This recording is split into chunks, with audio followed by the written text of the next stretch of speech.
have my eye on. Oh, never mind. She's a winner. And welcome to the Intuitive Entrepreneur Show, where we bring enlightened entrepreneurs, coaches, and influencers together to discuss cutting-edge topics for the world of relationships, culture, business, and spirituality. Here's your host, Max Antonetta Jones. Hello, everybody, and welcome to Carol's Courage to Confidence segment of the Intuitive Entrepreneur Show. And here we say if you have a little bit of courage, just a little bit, and you hire a good coach, we are going to effectively get you into the effective action steps you get to take to create the life and business of your dreams. Now, those of you who follow me, you know I'm your weather girl. So when you chime in today, make sure you tell me where you're chiming in from and what the weather's like. I am so excited today to have our guest, Robert Parker, because he's a hypnotherapist. And I've never really been hypnotized. So this is going to be a lot of fun. Robert, welcome and tell us where you're chiming in from, what the weather's like, and then tell us a little bit more about who you are and what you do in the world. Absolutely. My name, as you said, is J. Robert Parker. I am a certified clinical hypnotherapist. I'm the director of Twin Ravens Hypnotherapy and Research, LLC. And we are stationed out of Arkansas, and it is not great outside. It's kind You're of getting wet, some of that. You're getting some of that crap that's coming over from Dallas, right? I That guess. Yeah, yeah.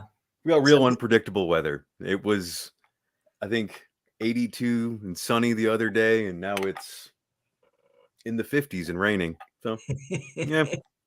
it's that middle of the country thing. I grew up in Shreveport, Mm, so yeah. I have an idea what that's like. Even though watching the weather over the last, I don't know, couple of decades or so, Yeah, it's been Shreveport's weird.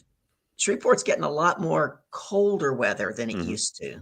Yep. So, and I see that happening to you too. And I've got a friend over in Dallas. I just sent her a message a little while ago. Are you okay? All the hail's over there. And I'm thinking, I was thinking about moving back to Texas, but I don't think I am.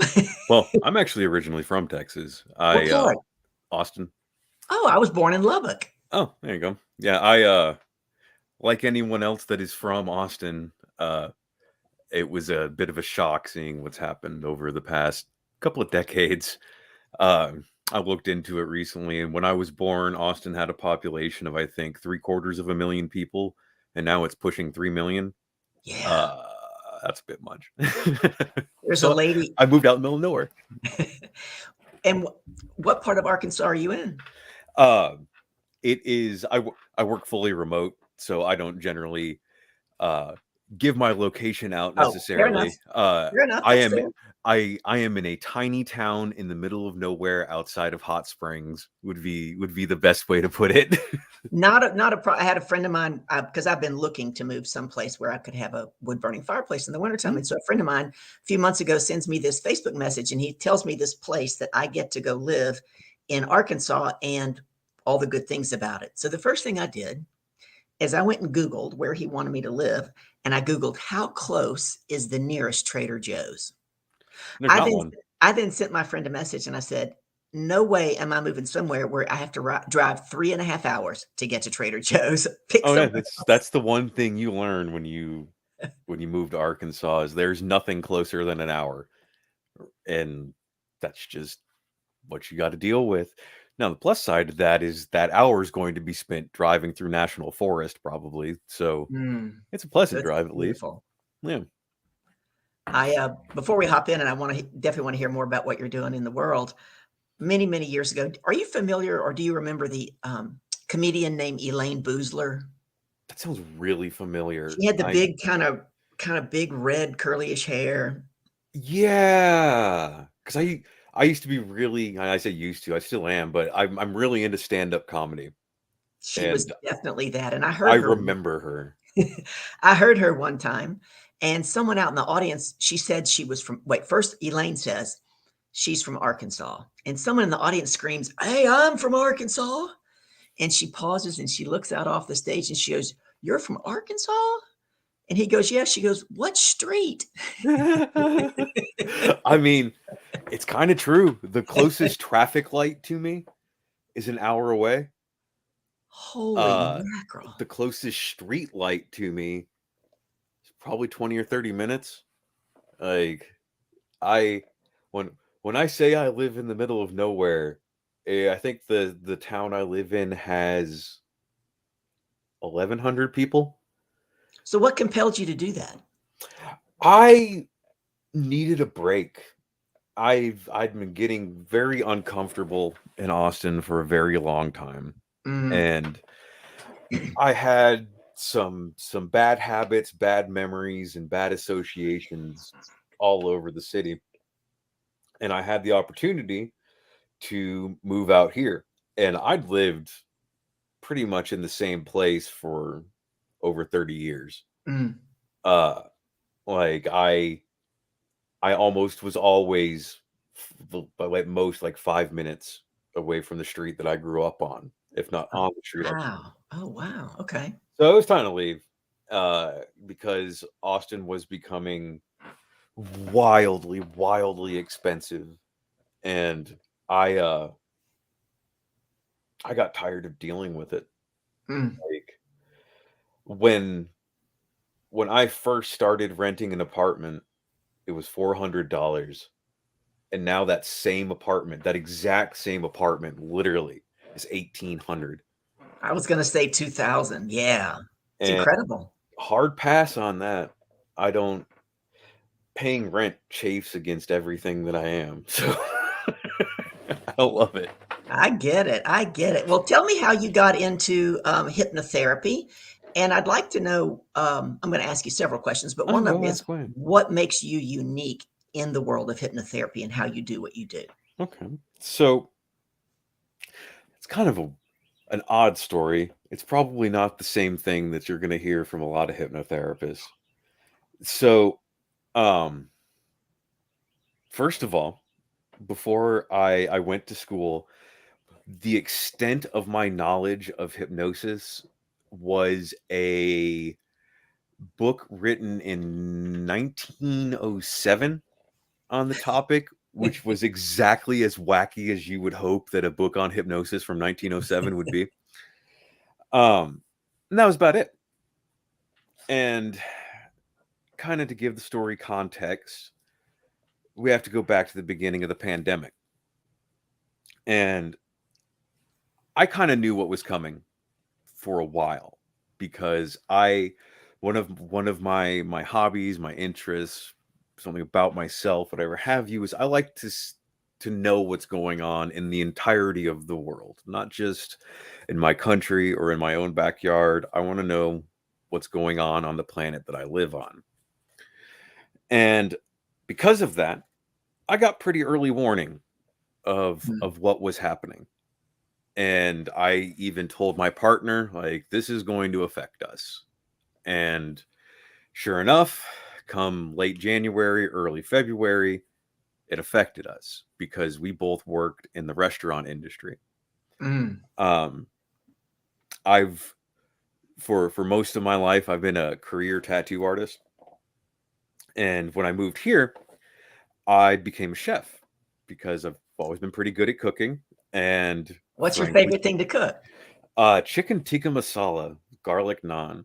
I make Mm. a very good chicken tikka. Not to brag. Uh, Hey, if you're good, you're good. You yeah, know? but so I was doing that, but I knew we were going to be one of the first ones up. And game B, we were one of the first ones up, and we, it was kind of on to me to figure out how to make a living. And I ended up reading tarot cards professionally for a little while. And that was pretty good income, but there were some aspects of it I really didn't like. Okay. And the parts of it that I did like was helping people. I had noticed that one, no matter where I was working, I would be their number one or two person within a month or two.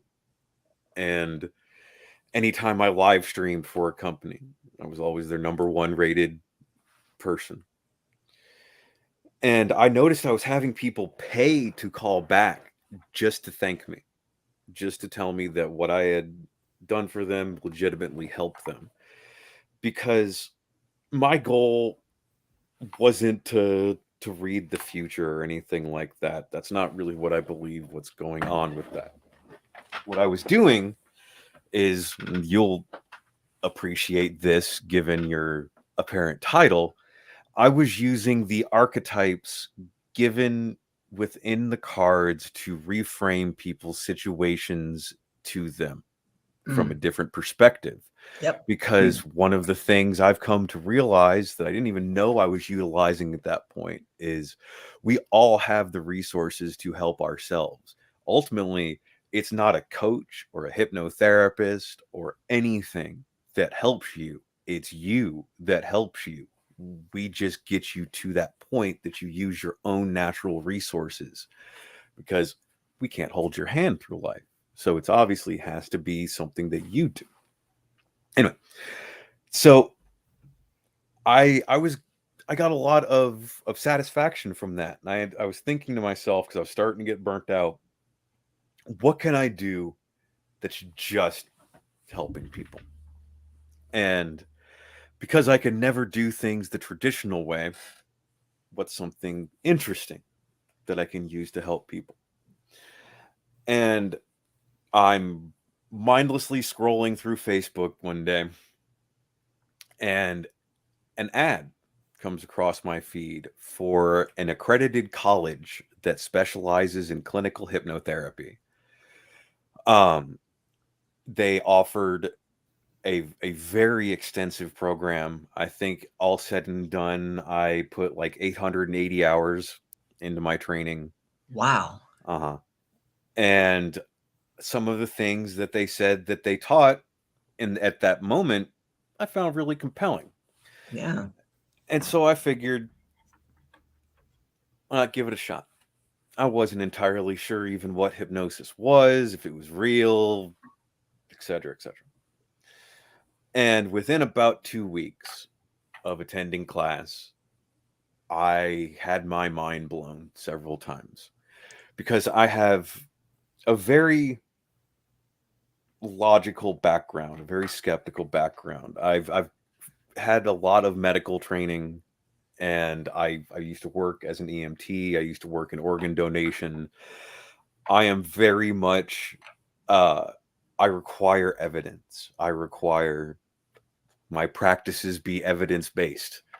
Uh and come to find out, hypnotherapy is actually officially an evidence based practice as of 2016.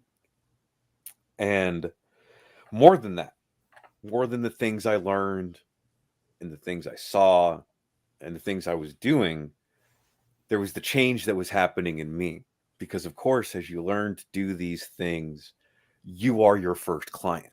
Mm. You are the first person who you need to apply all of these techniques and practices to. So I did, because one of my principles as a practitioner is I won't ask my clients to do anything that I haven't experimented with myself, that I haven't seen the results of myself.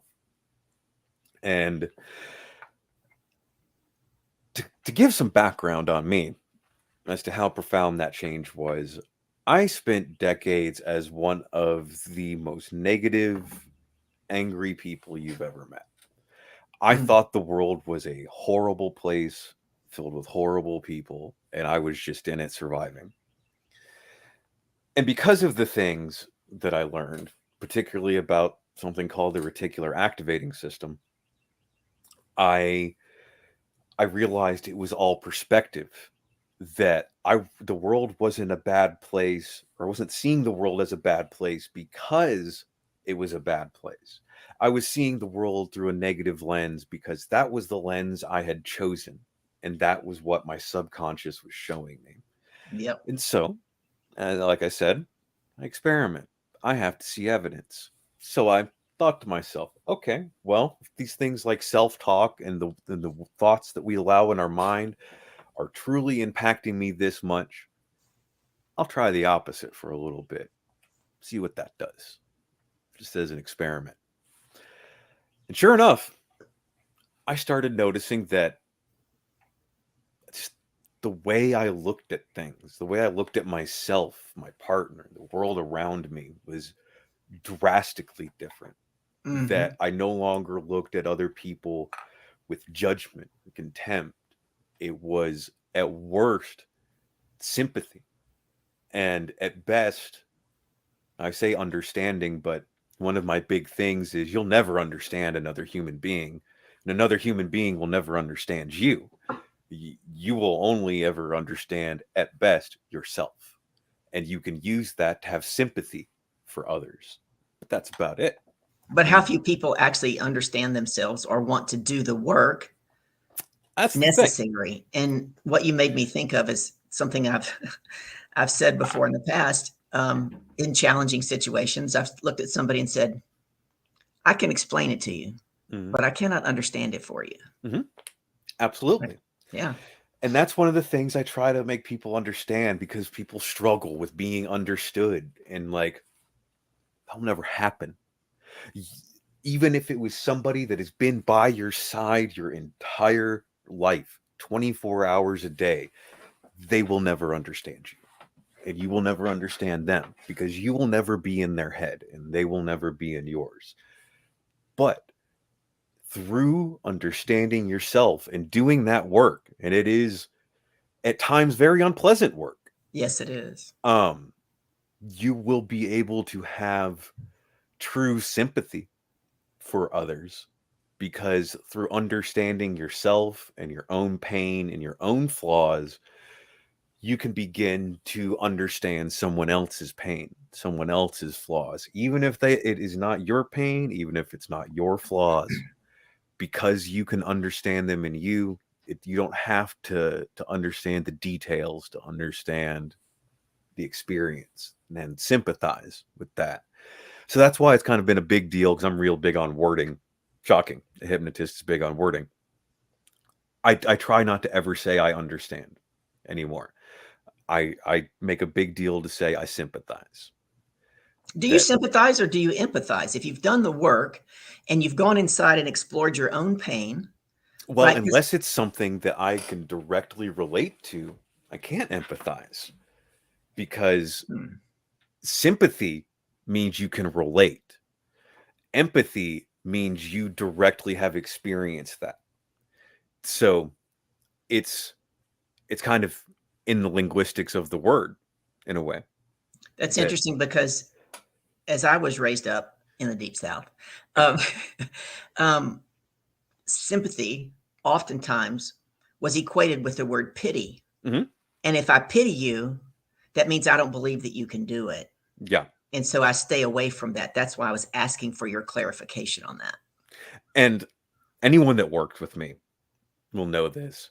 I am constantly defining things and asking my clients to define things. So anytime I tell a client that I sympathize, I that whole thing I explain, I'll explain to them, because it's something that needs to be shared.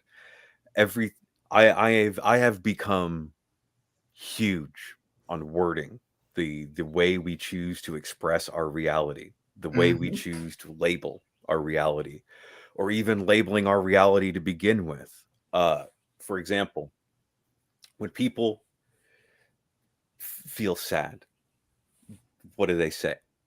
I am sad. Mhm. Are you? Is No, that you is just that feel what sad. you are? You feel sad. Right. And one of the examples I give, and I can't remember the translation, is in Gaelic, the Irish language. There is no way to say I am sad. The way it translates is there is a sadness upon me, which Mm. is a much more accurate way to describe what you're feeling, because when you tell yourself I am sad, it becomes a label, it becomes an identity. Yep. When you say I feel sad, there's a sadness upon me, it acknowledges the transience of the feeling, because it doesn't matter how you feel right now. In X amount of time, you will feel different. Yep. And then an X amount of time after that, you will feel different from that. And I ask people a lot, what do you want? What do you want out of working with me? And one of the answers I hear a lot is, I want to be happy. What does Mm. that even mean? What does that even mean? Do you just want to be just ecstatically happy 24 hours a day, 7 days a week, because that's actually madness, and it's not really Yeah, but at possible. least you don't have to deal with reality You of don't it, have to deal with right? reality, but I have to ask because it's an individual response at that point. What does Right. happiness mean to you? When you say you want to be happy, what are you telling me? What is behind that word? Because it's important that we don't hide behind generalizations. I guess you could say is what it is. Because how can you ever strive for a goal if you don't say where you want to be? It's like saying, "All right, I want to travel." Where? You just want to wander in circles? Just go nowhere, experience nothing, or do you want to determine where you want to go? And once you determine where you want to go, you can figure out how you want to get there.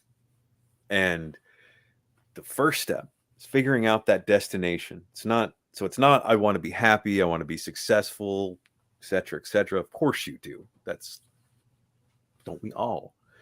But what does that mean to you? Because my definition of happiness might not be the same as yours. My definition of success might not be the same as yours or anyone else's. So it's important not just when working with me, but when addressing yourself, you know clearly what it is you want. And my big thing is I say I ask questions till I get an I don't know. And once we hit an I don't know, that's where we start looking. So And the go. first step, the first thing you do, I'm going to jump in here, is you Huh? help your clients with specificity. Specificity brings them Mhm. clarity, Mhm. and clarity brings them power. Yes, Mhm. that's Absolutely. so. You and I work. I don't do hypnotherapy, but we believe in a lot of the same things because I You believe don't we create as we think speak. you do. And I'm going to tell you something interesting because you said you don't think you've ever been hypnotized. So we have to talk about something. What is hypnosis? And I guarantee you have been hypnotized. I guarantee you have hypnotized others. Have you ever done a guided imagery? Guided someone through it, or had someone take A me through one. guided imagery, anything like that? Have you ever guided someone through meditation? No, and Okay. I'm challenged to do meditation. As a matter of fact, I can't. if I could share my screen right now, you would see you would see two tabs open that someone sent me, one yesterday and they sent me one Monday. They're like, watch these, and they're both guided meditations from Bob Proctor.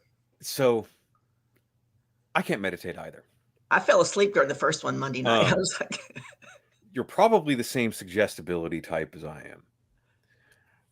And I can't meditate passively worth anything. The best I can do is active meditation. I can self hypnotize because that doesn't, meditation requires you to sit still for X amount of time and to clear your mind. No, that is simply not the way some minds work. And meditation practitioners have a hard time accepting that, but some people's brain doesn't shut off.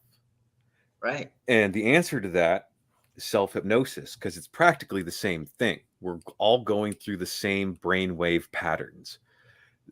But self hypnosis takes 5 minutes. And at most, I can go through the process in half that. And it's accomplishing the same thing. And one of the things I have to emphasize a lot with clients is your brain doesn't have to be silent.